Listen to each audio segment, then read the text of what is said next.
Hemos despegado. La conquista del espacio es un logro extraordinario. Este es un pequeño paso para el hombre, pero un gran paso para la humanidad.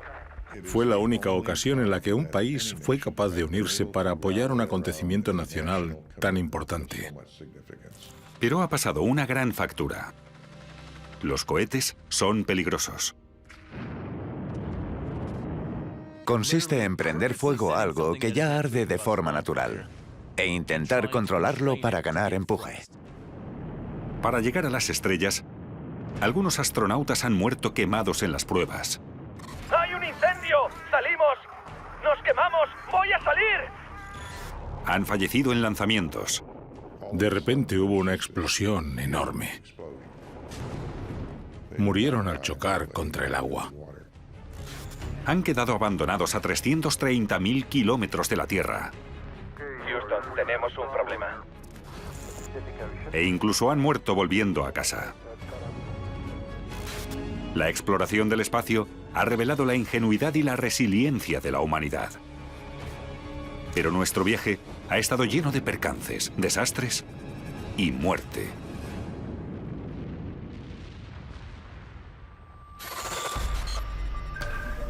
En todo el planeta, la humanidad se expone a la catástrofe. El desastre acecha bajo la superficie de la Tierra. Golpea desde el cielo o nos engulle desde el mar. Pero no estamos simplemente a merced de nuestro planeta. En nuestros intentos por industrializarnos, conectarnos globalmente y llegar a las estrellas, se han perdido vidas. Los desastres revelan lo mejor y lo peor de la humanidad, a medida que las tragedias se van sucediendo. ¿Cómo ocurren estos desastres? ¿Y qué lecciones podemos aprender cuando la catástrofe vuelve a azotarnos? Código Rojo.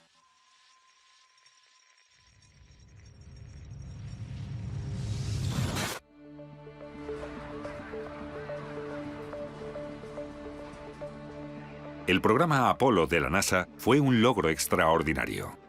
Acercó el espacio a la población. Por fin hemos despegado. El objetivo era la Luna, y no era un objetivo abstracto, la gente podía verla a simple vista. La idea de que alguien como tú caminara por la Luna echaba a volar la imaginación de la gente. Y cuando Neil puso su bota sobre la Luna, la huella fue la de toda la humanidad, no solo la de Neil.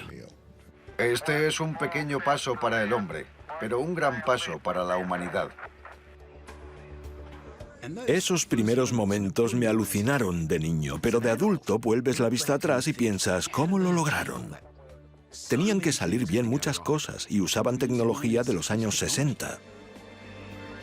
Fue la única ocasión en la que un país fue capaz de unirse para apoyar un acontecimiento nacional tan importante. Sintetizó la esencia de lo mejor de la humanidad, que es el descubrimiento y la cooperación. Aunque la NASA había sufrido tragedias y muertes que no se hicieron públicas, el enorme éxito del Apolo 11 convenció a la opinión pública de la seguridad de los viajes espaciales. Esa percepción se derrumbaría solo 9 meses más tarde, con el Apolo 13. La preparación para esa misión fue igual que las demás. Los viajes a la Luna ya eran casi una rutina. Los 2 viajes previos, Apolo 11 y 12, llevaron con éxito a los estadounidenses a la Luna.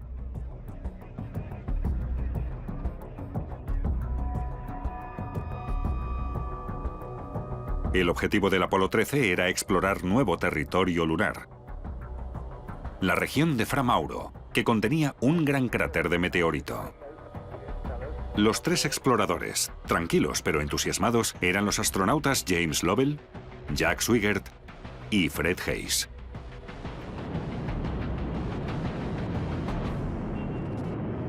Al segundo día de la misión y a 330.000 kilómetros de la Tierra, empezó el desastre, cuando un tanque de oxígeno explotó a bordo del módulo de servicios. Aquí tripulación del Apolo 13. Cuando estás en el espacio a unos días de la Tierra, lo último que quieres oír es una explosión, y eso fue lo que oyeron.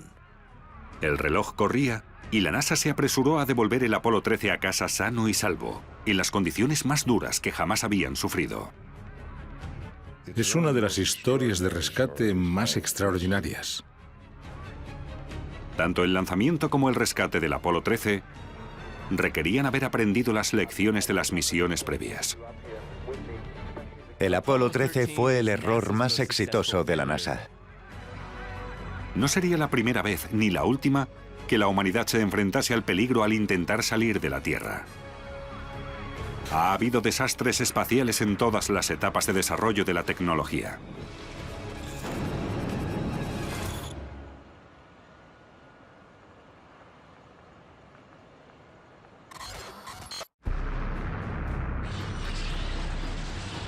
No hay mayor contraste que el que hay entre el horror de la guerra y la nobleza de buscar las estrellas. Pero los orígenes de la exploración espacial se remontan a la Segunda Guerra Mundial. Alemania consiguió grandes logros en la tecnología de la exploración espacial, en forma de los cohetes V1 y V2 que llenaron de terror el cielo de Londres.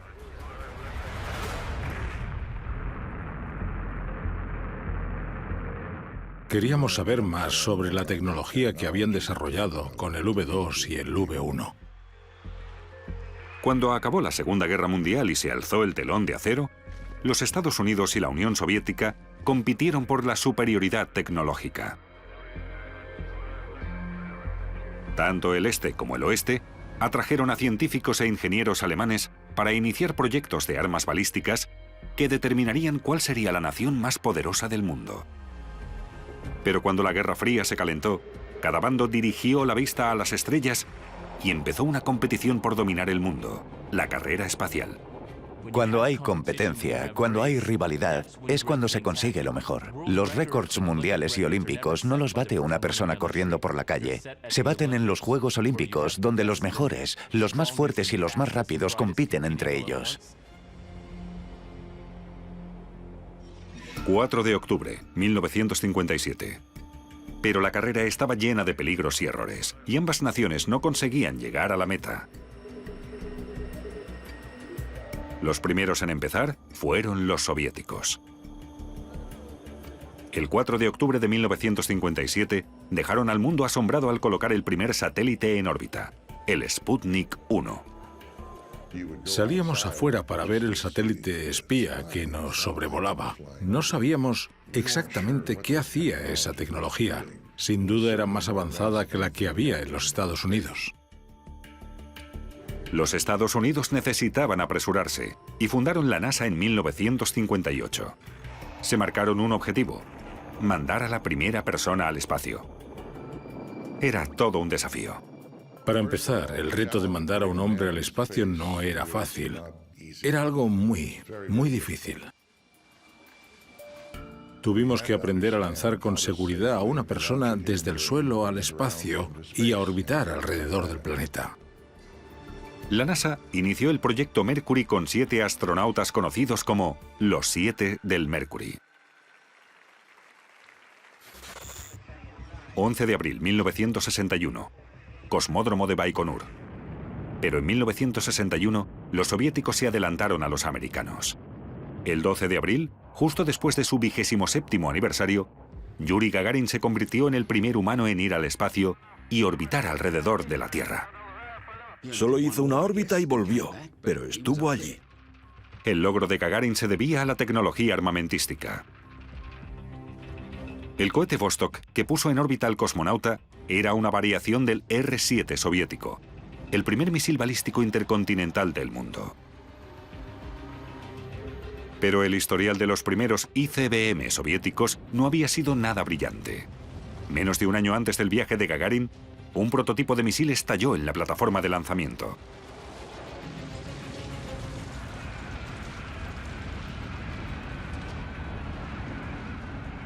Al menos 100 personas fallecieron en la explosión y otras tantas resultaron heridas. Pero eso no impidió que los soviéticos siguieran desarrollando esa tecnología. El programa espacial de Estados Unidos era paralelo al ruso, y el proyecto Mercury utilizó el primer misil balístico intercontinental estadounidense, el Atlas, para alcanzar el espacio. Diseñado para lanzar una cabeza nuclear, el Atlas fue reformado con el objetivo de llevar a un ser humano. Pronto empezaron las pruebas con primates, pero sufrieron varios contratiempos. 20 de febrero de 1962, Cabo Cañaveral. El 20 de febrero de 1962, el astronauta John Glenn subió al Friendship 7, el mismo misil que había explotado en las pruebas solo 3 meses antes. Glenn orbitó alrededor de la Tierra, volando por el espacio a la increíble velocidad de 28.000 kilómetros por hora.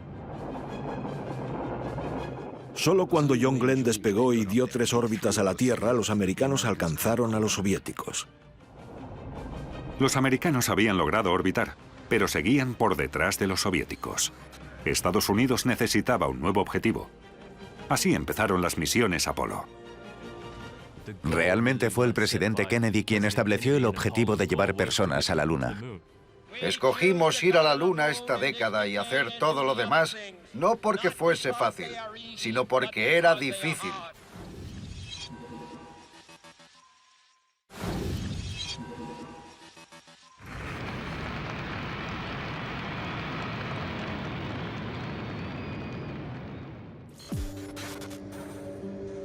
El Apolo 1 iba a ser el primer vuelo del programa lunar de la NASA. Sin embargo, no llegaría a la Luna. Solo orbitaría alrededor de la Tierra para hacer una serie de pruebas. Una semana antes del lanzamiento hubo una prueba completa en la plataforma de lanzamiento. Era una prueba de desconexión.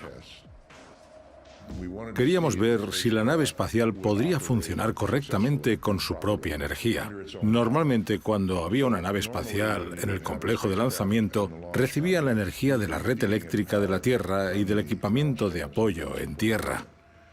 Pero era una simulación preparándonos para el lanzamiento.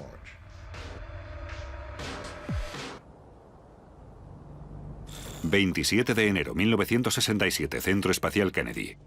El 27 de enero de 1967, los astronautas Gus Grissom, Ed White y Roger Chaffee subieron al módulo de mando del Apolo 1. Pero inmediatamente empezaron los problemas. La comunicación se cortaba. De hecho, era tan mala que Grissom la criticó. ¿Cómo vamos a llegar a la Luna si no podemos comunicarnos con 3 edificios? Fue una premonición de lo que iba a pasar. La tragedia empezó a las 6:30 de la mañana, cuando se declaró un incendio en la cápsula. ¡Hay un incendio! ¡Salimos! ¡Nos quemamos! ¡Voy a salir!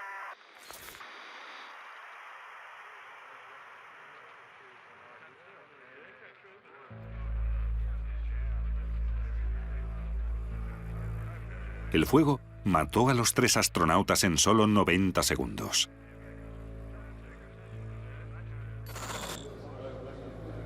Seis días después del desastre, la NASA creó una comisión para investigar el trágico principio del programa Apolo. Hicieron una prueba sin combustible. Querían asegurarse de que la propia cápsula Apolo funcionaba antes de lanzarla. Y eso provocó el desastre, la falta de una prueba completa. No habían hecho una prueba completa, no tomaron las precauciones de seguridad necesarias y no habían seguido el protocolo adecuado. La investigación determinó enseguida que el principal factor causante del incendio había sido la atmósfera interna de la cápsula. Estábamos trabajando en una atmósfera de oxígeno al 100%. Eso debería haber sido una señal de alarma para todos los miembros del programa.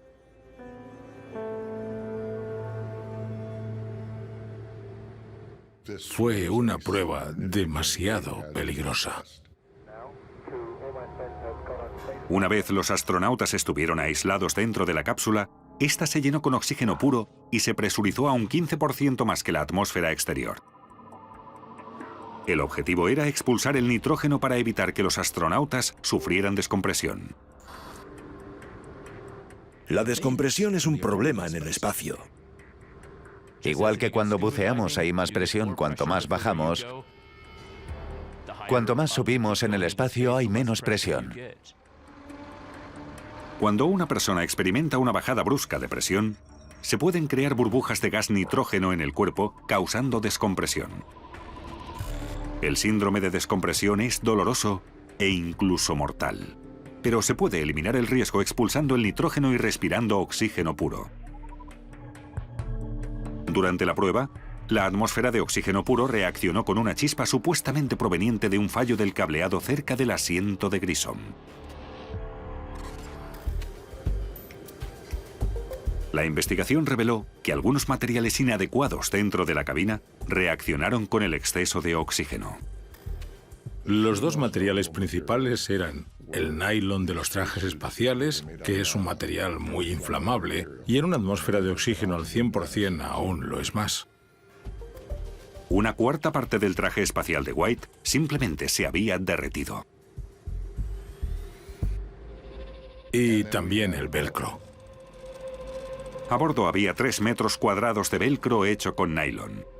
No hacía falta un gran cortocircuito para que una pequeña chispa incendiara al instante la cabina. El oxígeno y los materiales inflamables no fueron los únicos culpables del accidente. Hubo otro problema con la escotilla de la cápsula. Como la cápsula estaba presurizada por dentro y la puerta se abría hacia adentro, era muy difícil abrirla. La presión interior de la cápsula, que era un 15% superior a la exterior, presionaba contra las paredes de la nave. Para poder abrir esa escotilla, había que superar esa resistencia. Era como abrir una botella que tiene presión. La NASA aprendió de la tragedia y se aseguró de que esas muertes no fuesen en vano. Rediseñaron los trajes inflamables de nylon para misiones futuras. El uso del oxígeno puro en el lanzamiento de la cápsula también se descartó. En vez de eso, los astronautas respiraron oxígeno en sus trajes. La NASA, a partir de entonces, también instaló puertas que se abrían hacia afuera. Una de las consecuencias del Apolo 1 fue que la NASA dijo: tenemos que hacer protocolos completos. Tenemos que hacer que esto sea seguro. Hay que tomar todas las precauciones y detallar cada peligro para que el proceso se haga de forma correcta. Yo sigo manteniendo que si no hubiese ocurrido en el Apolo 1, el incendio hubiera ocurrido más tarde y habría significado el fin del programa si hubiese ocurrido de camino a la Luna.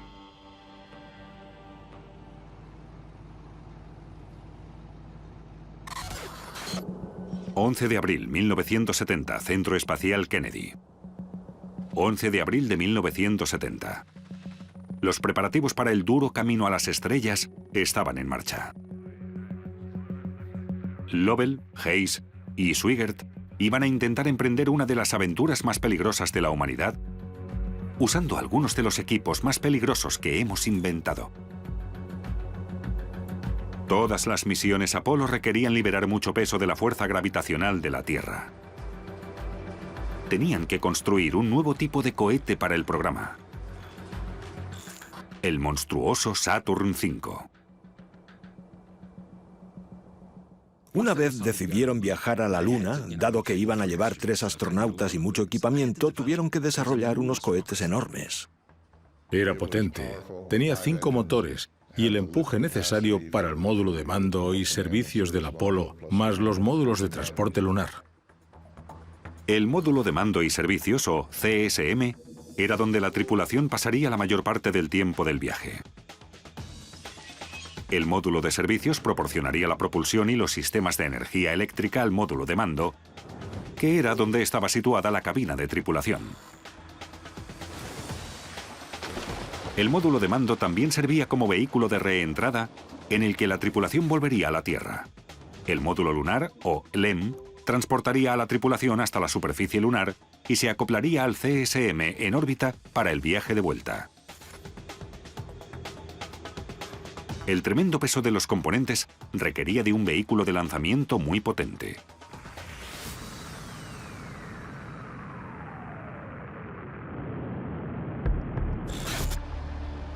El Saturn V era el vehículo de lanzamiento más grande que habíamos construido nunca. Era un aparato increíble. Medía 100 metros de largo. Imaginen una carrera de 100 metros lisos. Era vertical. Y cuando estaba lleno de combustible pesaba cerca de 3.000 toneladas, como 15.000 coches grandes. Todo eso iba a despegar del suelo desafiando la gravedad. La gran mayoría de los 100 metros del Saturn V iban llenos de hidrógeno y oxígeno. Al mezclarse, desencadenaban una reacción explosiva. Consiste en prender fuego a algo que ya arde de forma natural e intentar controlarlo para ganar empuje. Se crean miles y miles de mini explosiones a bordo a partir de cientos de miles de kilos de combustible. Dominar esas sustancias volátiles fue uno de los mayores logros de la NASA. 12, 11, 10, 9, 8. La cuenta atrás para la ignición ha comenzado. 6, 5, 4, 3. Se incendiaron los motores. Hubo una vibración tremenda. El enorme impacto de la onda de choque y el sonido tan crudo. Vimos el destello y unos segundos más tarde sentimos la ola de presión y oímos el sonido que era ensordecedor. Control a Houston, el despegue parece discurrir de manera correcta. El Saturn V sigue ostentando el récord de mayor volumen empujado y sigue siendo el único cohete que ha transportado a humanos más allá de la órbita baja terrestre.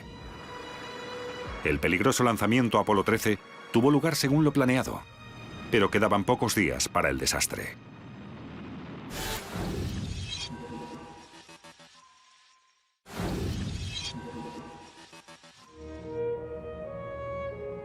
Las misiones Apolo fueron revolucionarias, pero para hacer la transición a la era espacial, las naves espaciales tenían que ser reutilizables.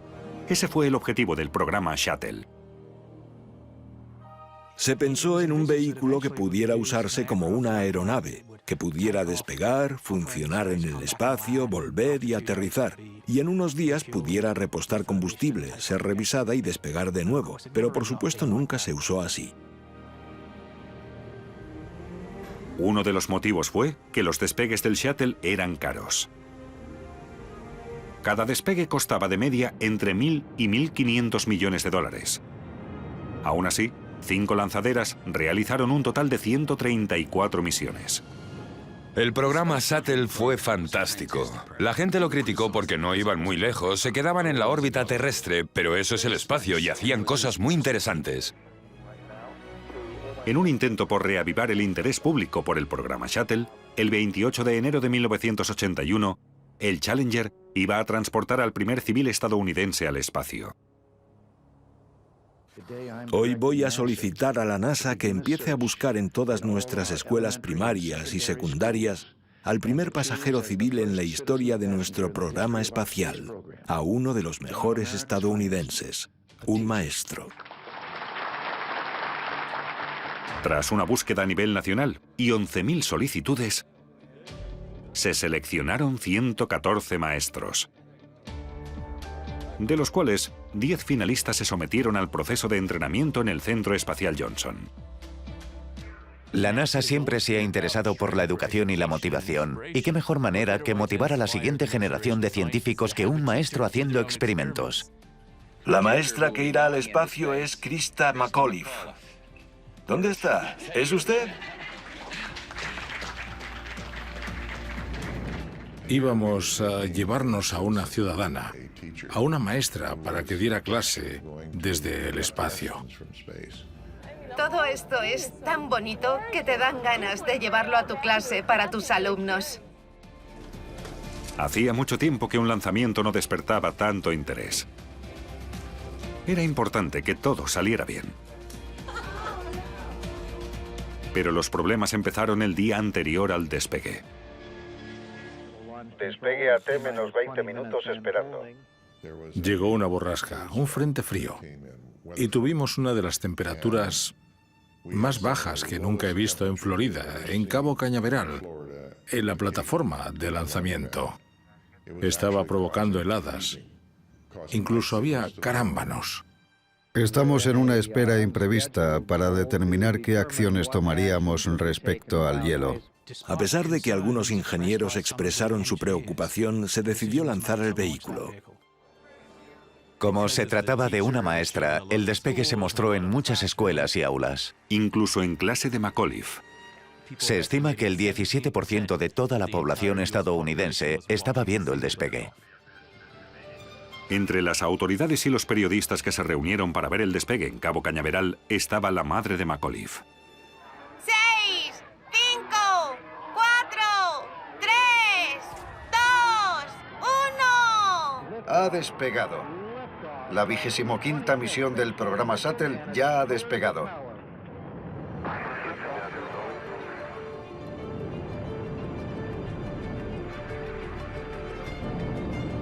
Y de repente, de un lado de un cohete acelerador salió un chorro de llamas. Si eres ingeniero, sabes que eso es un problema.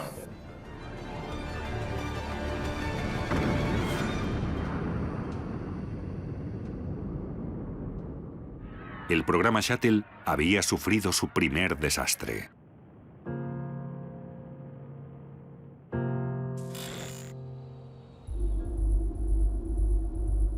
Se desveló que el frío había sido determinante. El problema de la lanzadera espacial era que de alguna manera tuvo demasiado éxito. En realidad no dejaba de ser un vehículo experimental. La lanzadera espacial era en realidad una combinación del sistema de lanzamiento, que consistía en el vehículo Orbiter, el vehículo con alas que estaba conectado al tanque externo y los dos grandes cohetes aceleradores que eran reutilizables. Tras el lanzamiento, los cohetes aceleradores se separaban de la nave y caían con paracaídas a la Tierra, donde se recogían, se reparaban y se reutilizaban. Para ayudar al proceso de reparación, los cohetes no eran de una pieza. Se hacían por partes, piezas que se juntaban y se sellaban con juntas de montaje. Las juntas de montaje se cubrían con grandes juntas tóricas de goma. Esas juntas tóricas no estaban diseñadas para funcionar a las temperaturas registradas en Cabo Cañaveral y una había cedido. Incapaz de resistir las reacciones explosivas en el cohete acelerador, la junta de montaje empezó a soltar plasma caliente, lo que conllevó un fallo catastrófico de todo el sistema de lanzamiento. Increíblemente, la investigación reveló que al menos alguno de los 7 tripulantes sobrevivió a la explosión inicial.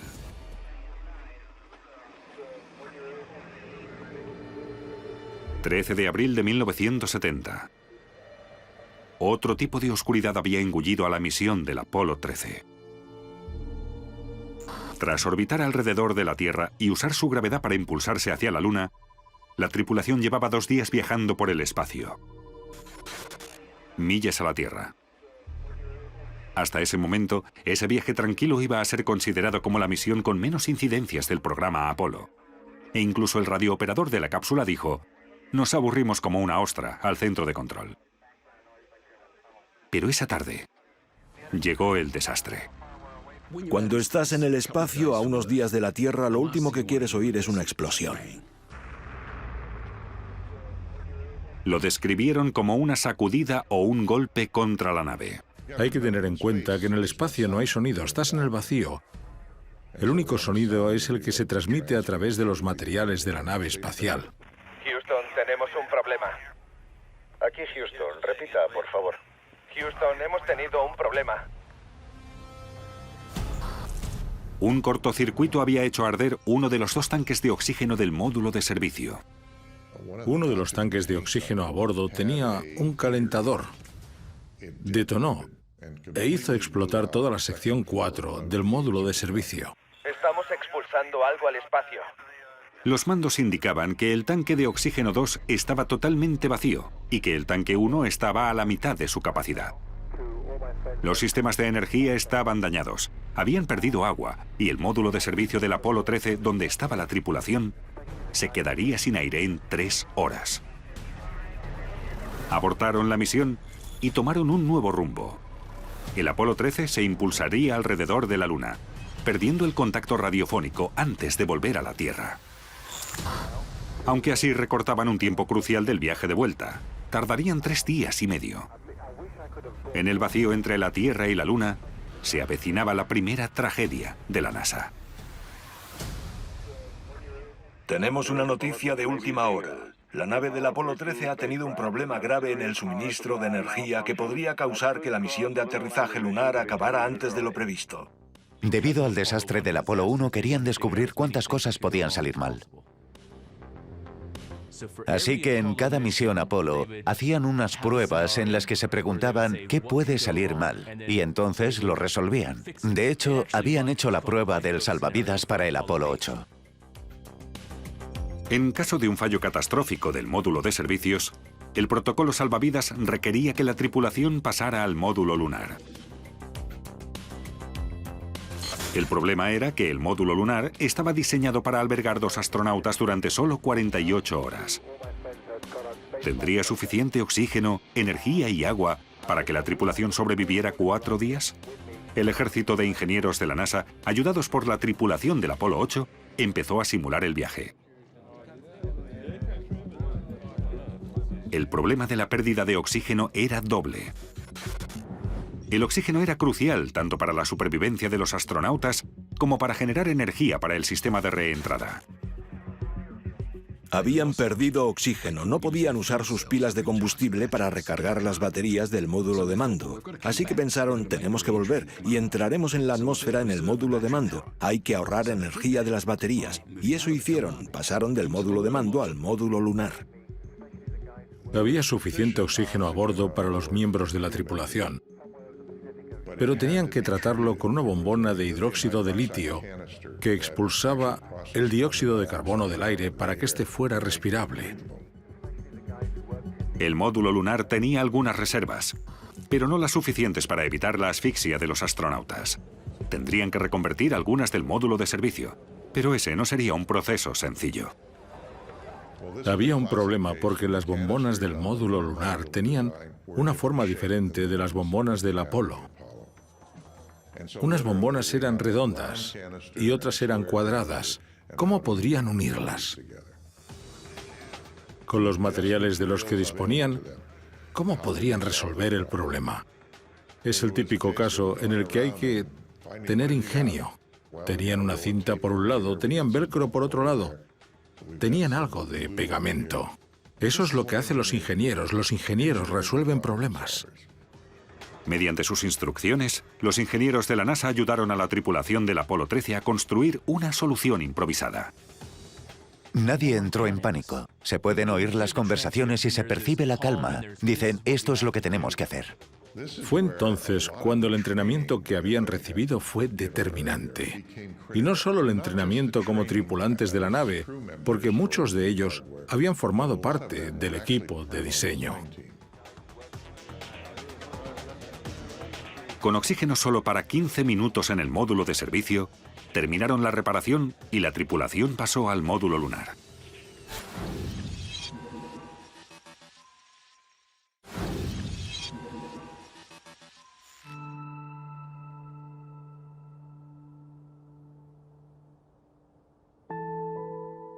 A finales del milenio, los sueños espaciales de la NASA habían renacido.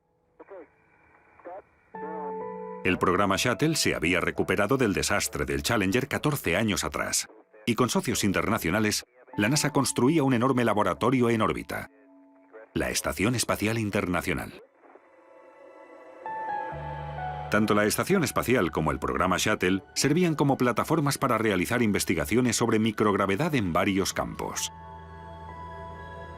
La tripulación que despegó a bordo del Columbia el 16 de enero de 2003 se embarcó en una misión de 2 semanas de investigación y educación. ¡Vamos a jugar al béisbol! No se puede jugar. Un saludo especial para mi mujer Rosa, el amor de mi vida. Además de un cargamento de musgos, bacterias y polillas, llevaban una colección de diminutos gusanos, con los que esperaban determinar los efectos de la gravedad en la organización celular. El viaje número 113 del programa Shuttle salió de la órbita según lo planeado.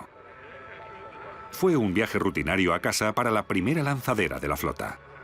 El Columbia realizó la primera misión como lanzadera y otros 27 vuelos con gran éxito.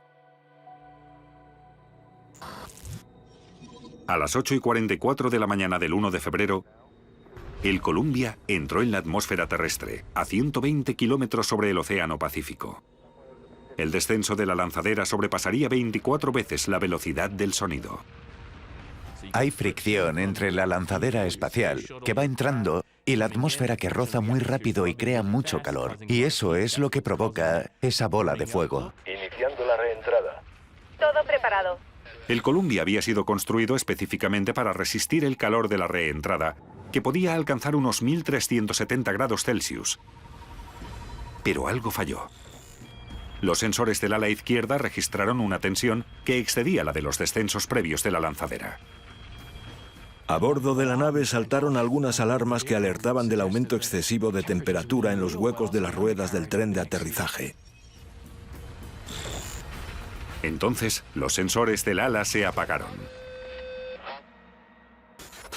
Y el centro de control perdió el contacto con la tripulación. El módulo de tripulación del Columbia se despresurizó totalmente y se desintegró un minuto después. La supervivencia era imposible. El programa Shuttle de la NASA se había cobrado otras 7 vidas. Al entrar en Texas se ven diversos restos de la aeronave desde Dallas. El rastro de la catástrofe del Columbia se extendía a lo largo de 400 kilómetros en 3 estados de los Estados Unidos. Para resolver el rompecabezas de esta tragedia, tenían que recuperar todas las piezas. Los meses posteriores a la tragedia del Columbia, miles de voluntarios se unieron a una de las búsquedas organizadas más grandes de la historia. La colaboración de tanta gente para buscar restos ejemplificaba la importancia del programa espacial para la opinión pública. Cuando los técnicos del Centro Espacial Kennedy empezaron a separar los restos para volver a montarlos, descubrieron algo inquietante. Una serie de latas que contenían los gusanos para su estudio biológico habían sobrevivido al impacto. Los gusanos, que tienen una vida media de 8 días, eran como mínimo la 4ª generación de los que habían salido a bordo del Columbia.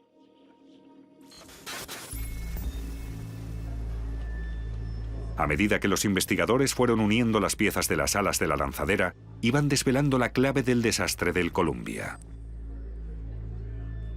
Los motivos de la trágica reentrada del Columbia tienen su origen en el despegue de la lanzadera. Lo extraordinario es que fue algo muy simple lo que causó el problema. Fue un trozo de espuma aislante que se rompió durante el lanzamiento.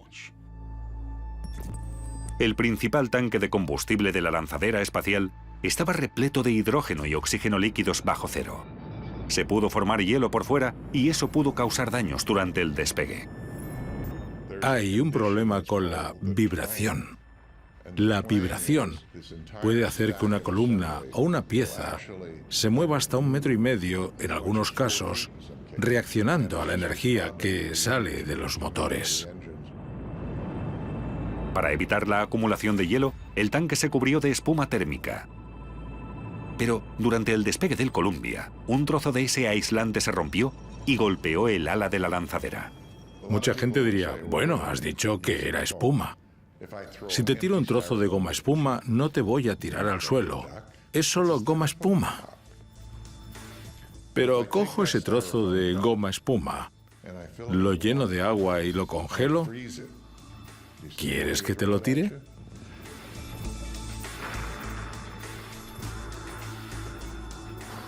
Determinaron que la tripulación del Columbia no pudo haber solucionado el problema, aunque hubiesen sido conscientes de él. El Columbia demostró la peligrosidad de una reentrada rutinaria, incluso con la última tecnología espacial de los años 2000. Pero los tripulantes del Apolo 13, 33 años antes, tuvieron que superar más obstáculos antes de intentar el mismo descenso peligroso.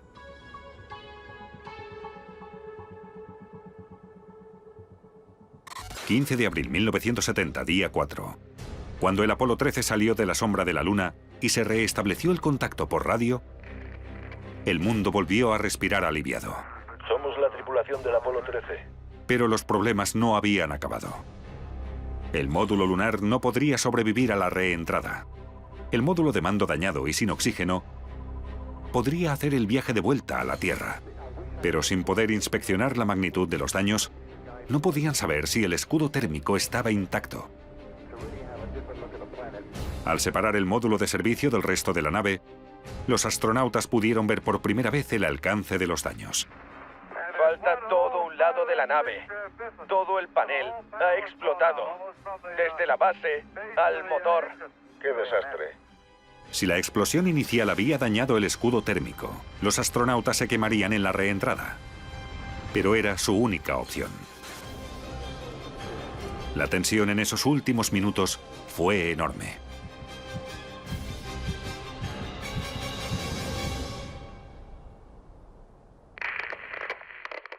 Odyssey a Houston.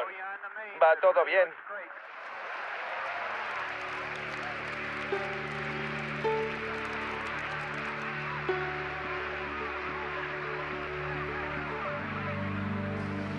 Increíblemente, el rescate del Apolo 13 fue todo un éxito. El Apolo 13 fue el error más exitoso de la NASA. El éxito de salvar las vidas de la tripulación del Apolo 13 se debió a la planificación de la NASA y a las duras lecciones aprendidas en el pasado. Seguramente el desastre del Apolo 1 fue lo que ayudó al éxito del Apolo 13 y a la supervivencia de los astronautas, ya que eran muy precavidos después del desastre del Apolo 1. Es una de las historias de rescate más extraordinarias. No conozco a nadie que no se sienta orgulloso por el logro de resolver un problema grave como el del Apolo 13, por rescatar a su tripulación y traerla sana y salva a casa. Estoy encantado de haber vuelto a la Tierra, créanme. A pesar de todos los contratiempos, la humanidad continúa explorando el espacio mientras la tecnología, la imaginación y la resistencia plantean nuevos destinos. Teníamos a gente con muchísimas ganas de venir a trabajar y sabíamos que cada día íbamos a tener más fracasos y más problemas, pero nos disponíamos a conseguir algo que nadie había conseguido antes. Cada nueva frontera que conquistar está llena de peligro y riesgo. El espacio siempre lleva al límite las necesidades tecnológicas. Tenemos que resolver problemas muy peligrosos de manera muy controlada, y cuando algo sale mal, todo es un desastre. Pero el espíritu humano de encontrar un sentido a los nuevos objetivos parece insaciable. De las cenizas de los desastres pasados renace una nueva aspiración en el horizonte. Igual que la gente quería ir a la Antártida, igual que la gente quiere ir a lo más profundo de los océanos, nosotros queremos ir a Marte. Llegaremos allí. Y tengo ganas de ser testigo cuando el primer humano ponga el pie en Marte.